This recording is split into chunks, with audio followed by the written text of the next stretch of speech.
പയ്യന്നൂരിൻ്റെ പുതിയ MLA, പുതിയ എന്ന് പറഞ്ഞു കഴിഞ്ഞാൽ എല്ലാ അർത്ഥത്തിലും പുതിയ MLA കുഞ്ഞികൃഷ്ണേട്ടന് സ്വീകരണം നൽകുന്ന ഈ പരിപാടി നിങ്ങളുടെയെല്ലാം അനുവാദത്തോടുകൂടി ഔപചാരികമായി ഉദ്ഘാടനം ചെയ്തതായി അറിയിക്കുന്നു.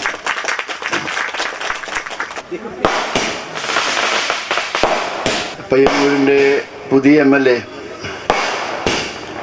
കുഞ്ഞികൃഷ്ണേട്ടൻ്റെ മുഖത്തേക്ക് നോക്കുമ്പോൾ എനിക്ക് വലിയ സമാധാനം തോന്നുന്നുണ്ട്, ഒരാശ്വാസം തോന്നുന്നുണ്ട്, ഒരു സന്തോഷം തോന്നുന്നുണ്ട്. നിങ്ങൾക്കൊക്കെ അങ്ങനെ ആയിരിക്കും എന്ന് ഞാൻ കരുതുന്നു. ഏതോ ചില വലിയ വീർപ്പുമുട്ടലുകളിൽ നിന്ന്, ഏതോ ചില നിശബ്ദമാക്കലുകളിൽ നിന്ന് നമുക്ക് മോചനം കിട്ടിയ പോലെയാണ്. അവിടെ നമ്മൾ രക്ഷപ്പെട്ട പോലെയാണ്. അപ്പം ഞാൻ ആലോചിക്കുന്നത്, ഇപ്പോൾ ഇങ്ങനെയൊരു MLA പയ്യന്നൂർ തിരഞ്ഞെടുത്തപ്പോൾ കല്യാശ്ശേരിക്കാരനായി എനിക്കും വീർപ്പുമുട്ടലൊക്കെ തീർന്നു എന്ന് പറയുമ്പോൾ, പണ്ട് സ്വാതന്ത്ര്യ സമരത്തിൽ 1947 ആഗസ്റ്റ് 15 ഇന്ത്യയിലെ ജനത എന്തുമാത്രം സമാശ്വാസം അനുഭവിച്ചിട്ടുണ്ടാവും. 200 കൊല്ലത്ത്. ഇവിടെ വാസ്തവം പറഞ്ഞാൽ 10-1 നൂറ്റാണ്ടായി നമ്മുടെ എല്ലാ ശരിബോധങ്ങളും, നമ്മുടെ എല്ലാ ധാർമ്മിക ബോധങ്ങളും ചാരം മൂടിക്കിടക്കുകയായിരുന്നു. മണ്ണ് മൂടിക്കിടക്കുകയായിരുന്നു. ഈ മണ്ണാണ്, ഈ ചാരമാണ് പുറത്തേക്ക് വന്നിരിക്കുന്നത്. എന്താണ് ജനകീയ ജനാധിപത്യ വിപ്ലവം എന്ന ഒരു നിയമസഭാ തെരഞ്ഞെടുപ്പിൽ പയ്യന്നൂർ കാണിച്ചു തരുന്നു. ഇത് വലിയ സന്തോഷമുണ്ടാക്കുന്ന കാര്യമാണ് എന്ന് മാത്രമല്ല, ഞാൻ നേരത്തെ പറഞ്ഞ പോലെ നമ്മുടെ വീർപ്പുമുട്ടലുകൾ, എത്രമാത്രം വീർപ്പുമുട്ടലോടെയാണ് നമ്മൾ ജീവിച്ചിരുന്നത്. നേരത്തെ അധ്യക്ഷൻ പറഞ്ഞതുപോലെ അങ്ങനെയുള്ളൊരു ജീവിതം, ഒരു 1/4 നൂറ്റാണ്ടായി അങ്ങനെയായിരുന്നു ജീവിതം എന്ന് പറയുന്നു. അതിൽ നിന്ന് ഒരു മോചനം.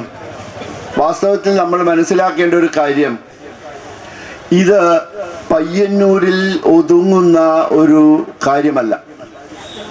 കഴിഞ്ഞ ദിവസം തിരുവല്ലയിൽ പോയപ്പോൾ, ഒരു പരിപാടിക്ക് തിരുവല്ലയിൽ പോയപ്പോൾ അവിടുത്തെ ജനങ്ങൾ എന്നോട് ആദ്യം ചോദിച്ചത് പയ്യന്നൂരിനെ കുറിച്ചാണ്.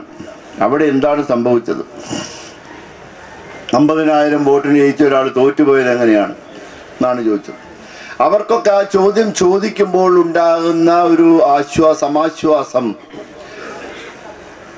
വളരെ വലുതാണ്. അപ്പം അത് കേരളം മുഴുവൻ, വാസ്തവത്തിൽ ഈ കേരളത്തിലെ ഇന്നത്തെ നിയമസഭാ ഫലങ്ങൾ അതുണ്ടാവാൻ പയ്യന്നൂരിലുള്ള അദ്ദേഹത്തിൻ്റെ സ്ഥാനാർത്ഥിത്വവും അതുമായി ബന്ധപ്പെട്ട പ്രചരണങ്ങളും വലിയ പങ്കുവഹിച്ചിട്ടുണ്ട്. അവിടെ നിന്നാണ് പയ്യന്നൂരിൽ നിന്നാണ് തുടങ്ങുന്നത്. കേരളം വലിയ രീതിയിൽ മാറി ചിന്തിക്കുവാൻ തീർച്ചയാക്കിയിട്ട് ആട്ടമുണ്ടായിരുന്നു. തീർച്ചയാക്കി മാറി ചിന്തിക്കുവാൻ തുടങ്ങിയത് ഈ സ്ഥാനാർത്ഥിത്വത്തോടുകൂടിയായിരുന്നു. അത് സംശയമില്ലാത്ത കാര്യമാണ്. അപ്പൊ രാജി എന്നത് ഒരു രാഷ്ട്രീയ പ്രവർത്തനമാണ് എന്ന് പറഞ്ഞത് വിജയമാഷാണ്, MN വിജയൻ മാഷാണ്. രാജി സാധാരണ നമ്മൾ രാജിവെച്ച് പോയി, അല്ല, അതൊരു രാഷ്ട്രീയ പ്രവർത്തനമാണ്. ദേശാഭിമാനിയിൽ നിന്ന് രാജിവെച്ചപ്പോൾ എല്ലാവരും, പത്രക്കാരൊക്കെ ചോദിച്ചപ്പോൾ ഒരു വാചകം പറഞ്ഞു, രാജിയും ഒരു രാഷ്ട്രീയ പ്രവർത്തനമാണ്. രാജി എങ്ങനെയാണ് കൃത്യമായി ഒരു രാഷ്ട്രീയ പ്രവർത്തനമാകുന്നത്? രാജി എങ്ങനെയാണ് കൃത്യമായി ഒരു ഇടതുപക്ഷ രാഷ്ട്രീയ പ്രവർത്തനമാണ് എന്നാണ് കുഞ്ഞികൃഷ്ണേട്ടൻ തൻ്റെ രാജിയിലൂടെ തെളിയിച്ചത്. അപ്പം അതൊരു വെറും രാജിയല്ല. അനീതി ചെയ്യുന്നവരിൽ നിന്ന്, അധർമ്മം ചെയ്യുന്നവരിൽ നിന്ന്, കക്കുന്നവരിൽ നിന്ന്, കൊലപാതകം ചെയ്യുന്നവരിൽ നിന്ന് ഒക്കെയുള്ള രാജിയാണ്. ഞങ്ങൾ വേർപെട്ടു പോകുന്നു എന്നുള്ളതാണ്. ഈ ഒരു രാജി കേരളത്തിലെ രാഷ്ട്രീയ മനോഭാവത്തിൽ വലിയ മാറ്റങ്ങൾ വരുത്തിയിട്ടുണ്ട്. ഇടതുപക്ഷം എന്ന് പറയുന്നത് ഇവിടുത്തെ സാധാരണക്കാർക്കും പാവപ്പെട്ടവർക്കും അധ്വാനിക്കുന്നവർക്കും കർഷകർക്കും തൊഴിലാളികൾക്കും വേണ്ടി സംസാരിക്കുന്ന പ്രസ്ഥാനത്തിനാണ്, അവരുടെ നാവിനാണ് ഇടതുപക്ഷം എന്ന് പറയുന്നത്. അതൊരു നയമാണ്, അതൊരു പ്രസ്ഥാനമാണ്. പക്ഷെ ഇവിടെ പഞ്ചസാര കുപ്പിയിൽ ഉപ്പ് എന്ന് എഴുതി ഒട്ടിച്ചു കഴിഞ്ഞാൽ അത് ഉപ്പാവില്ല എന്നുള്ളത് പോലെ തന്നെ ഇടതുപക്ഷം എന്ന് പറഞ്ഞിട്ട് ആ ലേബലിൽ നടന്നാൽ ഇടതാവില്ല. ഇടത് എന്നുള്ള ഇവിടുത്തെ ഇടത് എന്നുള്ളത് വളരെ വ്യക്തമായും മുതലാളിത്ത പക്ഷപാതത്തോടുകൂടി വലതായി മാറിയിരുന്നു. ചങ്ങാത്ത മുതലാളിത്തം എന്ന് പറയും. അധ്വാനിക്കുന്നവനും തൊഴിലാളി വർഗത്തിനൊക്കെ വേണ്ടി പ്രവർത്തിക്കേണ്ടവർ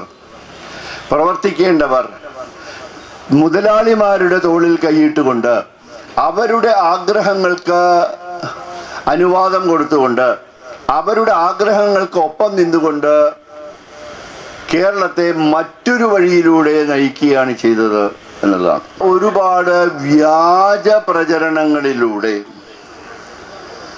കേരളത്തെ പറ്റിക്കാം എന്ന് ഇവർ ധരിച്ചു വശായതാണ് ഇവിടുത്തെ മുഖ്യധാര ഇടതുപക്ഷത്തിന് പറ്റിയ വലിയ തെറ്റ്, അല്ലെങ്കിൽ പിന്മടക്കം എന്ന് പറയും. വി കുഞ്ഞികൃഷ്ണൻ എന്ന പാർട്ടി പ്രവർത്തകൻ 5 വർഷം ഇതിനുള്ളിൽ നിന്ന് പോരാടി. നിങ്ങൾ കണക്ക് പറയൂ. ഒരു കണക്കും പറയാൻ പറ്റുന്നില്ല. അടിച്ചു മാറ്റിയതിൻ്റെ ഒരു കണക്കും പറയാൻ പറ്റുന്നില്ല. പലയിടത്തും അദ്ദേഹം പല തട്ടുകളിൽ പോയി, പാർട്ടിയുടെ പല തട്ടുകളിൽ പോയി പരാതി കൊടുക്കുന്നു, വിശദീകരിച്ചു കൊടുക്കുന്നു.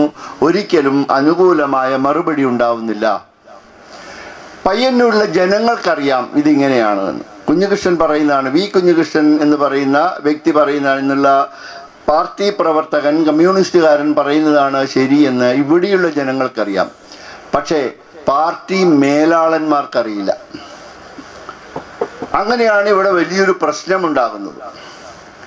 ഈ പ്രശ്നത്തിൽ നിന്നാണ് കേരളത്തിലെ പ്രധാനപ്പെട്ട ഒരു രാഷ്ട്രീയ മാറ്റം ഉണ്ടാവുന്നത് എന്നുള്ളതാണ്. അപ്പൊ ഇടതുപക്ഷം എന്ന് പറയുന്നത്, കമ്മ്യൂണിസ്റ്റുകാരെന്ന് പറയുന്നത് എങ്ങനെയായിരിക്കണമോ അങ്ങനെ അല്ലാതായി തീർന്നത് കൊണ്ടുണ്ടായ പ്രശ്നങ്ങളാണ്. ഇത്തരം മണ്ടൻ വിശദീകരണങ്ങൾ കൊണ്ട് ഒരു ജനതയെ പറ്റിക്കാം എന്ന് കരുതുന്നത് അധികാരത്തിന്റെ ഹുങ്കാണ്. ഈ അധികാരം ഒരിക്കലും പോകില്ല. എല്ലാ സമഗ്രാധികാരികളും തങ്ങളുടെ അധികാരം ഒരിക്കലും തങ്ങളെ കൈവിട്ടു പോകില്ല എന്ന് ചിന്തിക്കുന്നു. പക്ഷേ എല്ലാ സമഗ്രാധികാരികളും ഏതെങ്കിലും തരത്തിൽ വലിയ അപകടങ്ങൾ സംഭവിച്ചിട്ടാണ് അധികാരത്തിൽ നിന്ന് പുറത്താവുന്നത് എന്നുള്ളതാണ് ചരിത്രം പറയുന്നത്. ചരിത്രത്തിൽ നമ്മൾ ഒരു പാഠവും പഠിക്കുന്നില്ല.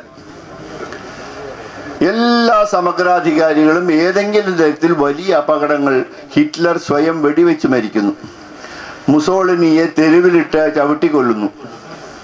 എല്ലാവരും അങ്ങനെയാണ് മരിക്കുന്നത്. അപ്പോൾ ഒരു ജനതയെ കുറച്ചു കാലമൊക്കെ പറ്റിക്കാൻ പറ്റും. ഈ ജനത, കേരളത്തിലെ നമ്മൾ എന്ന ജനത, ഇവിടെ നടക്കുന്ന ഓരോ അനീതിയും കൃത്യമായി മനസ്സിലാക്കിയിരുന്നു എന്നുള്ളതാണ് ഈ തെരഞ്ഞെടുപ്പ് ഫലം മനസ്സിലാക്കി തരുന്നത്. അല്ലെങ്കിൽ ഇങ്ങനെ ഒരു ഫലം ഉണ്ടാവില്ല. ഓരോന്നും മനസ്സിലാക്കുകയും നമ്മുടെ പൊതുവായ ഒരു മനസ്സിലേക്ക് നമുക്ക് വ്യക്തിപരമായ മനസ്സുള്ളതുപോലെ ആ വ്യക്തിപരമായ മനസ്സിലേക്ക് നമ്മൾ ഒരുപാട് നമ്മുടെ വികാരങ്ങളും അറിവുകളൊക്കെ സംഭരിക്കുന്നത് പോലെ ഒരു ജനതയ്ക്ക് പൊതുവായ മനസ്സുണ്ട്, പൊതുവായ അബോധ മനസ്സുണ്ട്. അതിന്റെ മനഃശാസ്ത്രത്തിൽ കളക്റ്റീവ് അൺകോൺഷ്യസ് എന്ന് പറയും. പൊതുവായ അബോധ മനസ്സ്.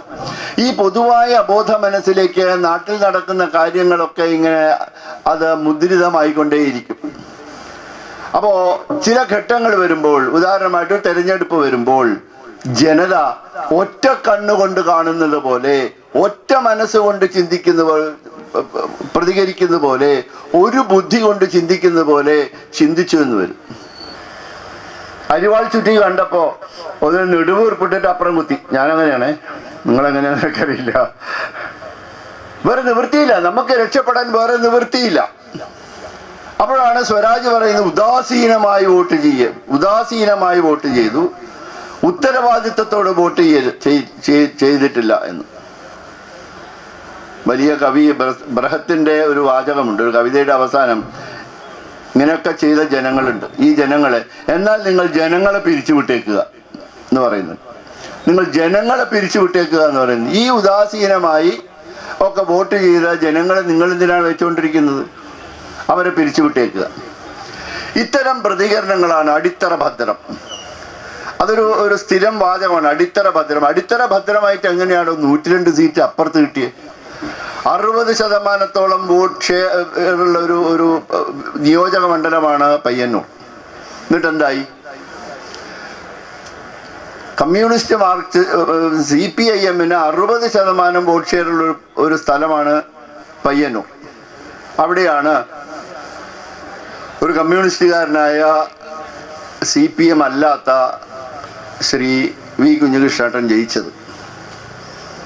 അപ്പോ ഇങ്ങനെ വളരെ ഉദാസീനമായി പ്രതികരിക്കാനും ഒരിക്കലും അപ്പോൾ ഒരാൾ എന്നോട് ചോദിച്ചു, ഒരു പ്രത്യേക സന്ദർഭത്തിൽ ഒരു അഭിമുഖ നമ്മൾ വർത്തമാനം പറയുമ്പോൾ ചോദിച്ചു, എന്നാലും നമുക്കൊരു ഇടതുപക്ഷം വേണ്ടേ? വേണം, ഇടതുപക്ഷം വേണം, ഇത് വേണ്ട. ഇത് ഇടതുപക്ഷമൊന്നുമല്ല. സ്ത്രീകൾക്ക് സൗജന്യ യാത്ര കൊടുത്താൽ അതിനുള്ളൊരു ഗുണം എന്ന് പറയുന്നത് കുറച്ച്, ഇപ്പോൾ കണ്ണപുരത്ത് നിന്ന് കണ്ണൂർ പോവാൻ 25 രൂപയാണ്, തിരിച്ചു വരാൻ 25 രൂപയാണ്, 50 രൂപ. എല്ലാവരും ഗവൺമെന്റ് ഉദ്യോഗസ്ഥന്മാരൊന്നുമല്ല. അവിടുത്തെ ഈ തുണിക്കടയിലും അങ്ങനെയുള്ള കടയിലും സെയിൽസ് ഗേൾസ് ആയിട്ട് നിൽക്കുന്ന അവർക്കൊക്കെയുള്ള ശമ്പളം 5000 രൂപയൊക്കെ ആയിരിക്കും, അല്ലെങ്കിൽ കൂടിപ്പോയ ഒരു 7000 രൂപയായിരിക്കും. ഇതിൽ നിന്ന് ഒരു ദിവസം 50 രൂപ ലാഭം കിട്ടുകയാണെങ്കിൽ അവരുടെ ജീവിതത്തിൽ വേറെ ചില കാര്യങ്ങൾ അവർക്ക് ചെയ്യാൻ പറ്റും, കടം മേടിക്കാതെ, കടക്കാരിയാവാതെ. അതിലൊരു നന്മയുണ്ട്, തീർച്ചയായും അതിലൊരു നന്മയുണ്ട്. ഈ സ്ത്രീകൾക്ക് സൗജന്യ യാത്ര എന്നുള്ള പദ്ധതി, എന്നുള്ള ഒരു രീതി നടപ്പിലാക്കുന്ന ആദ്യത്തെ സംസ്ഥാനമൊന്നും അല്ല കേരളം. ഇന്ത്യയിൽ 3-4 സംസ്ഥാനങ്ങളിൽ വളരെ ഫലപ്രദമായി നടത്തി കൊണ്ടുവരുന്നുണ്ട്. പക്ഷെ ഞങ്ങൾ അതിനെ എതിർക്കുന്നു എന്ന് പറയുന്നു. അതല്ല ഇടതുപക്ഷത്തിന്റെ ബോധം എന്ന് പറയാം. ഇടതുപക്ഷത്തിന്റെ നടപടി അങ്ങനെ ആയിരിക്കരുത് എന്നുള്ളതാണ്. അതുകൊണ്ട് നമ്മെ സംബന്ധിച്ചിടത്തോളം, ഞാൻ കൂടുതൽ പറയുന്നില്ല, നമ്മെ സംബന്ധിച്ചിടത്തോളം ഒരു യഥാർത്ഥ ഇടതുപക്ഷം ഇവിടെ ഉണ്ടാവണം. ഇടതുപക്ഷം ഒഴിച്ചിട്ട സ്ഥലങ്ങളിൽ, ബംഗാളിൽ ഇപ്പോഴെന്താണ് സംഭവിച്ചിരിക്കുന്നത് എന്ന് നമുക്കറിയാം. ഇവര് പഠിക്കാനൊന്നും, ആരോ എന്നോട് ചോദിച്ചു, ഇവര് തെറ്റ് തിരുത്തി ഇവര് നന്നായി വന്നാലോ? തെറ്റും തിരുത്തൂല, നന്നാവില്ല. എന്ത് തെറ്റ് തിരുത്താൻ?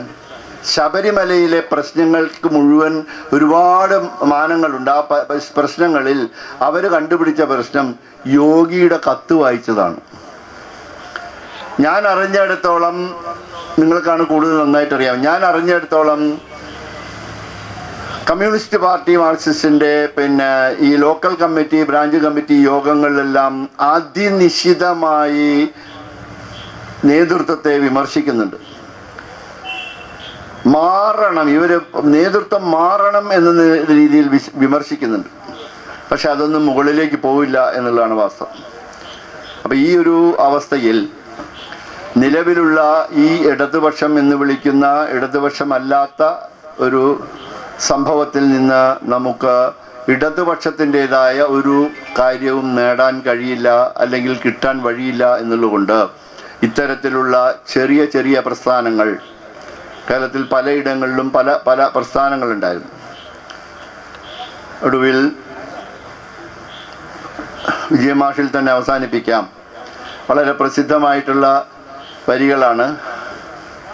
ചോദ്യം ചോദിച്ച കുട്ടിയെ ക്ലാസ്സിൽ നിന്ന് പുറത്താക്കിയാലും ചോദ്യം ക്ലാസ്സിൽ അവിടെ തന്നെ ഉണ്ടാവും എന്നുള്ളതാണ്. ചോദ്യം ചോദിച്ച കുട്ടിയെ ടീച്ചർ ക്ലാസ്സിൽ നിന്ന് പുറത്താക്കിയാലും ആ ചോദ്യം ക്ലാസ്സിൽ തന്നെ ഉണ്ടാകും എന്നുള്ളതാണ്. കുഞ്ഞികൃഷ്ണേട്ടൻ ചോദ്യം ചോദിച്ചു, മാഷ് പുറത്തായി, കുഞ്ഞികൃഷ്ണേട്ടൻ ക്ലാസ്സിൽ തന്നെ ഉണ്ട്. നമസ്കാരം.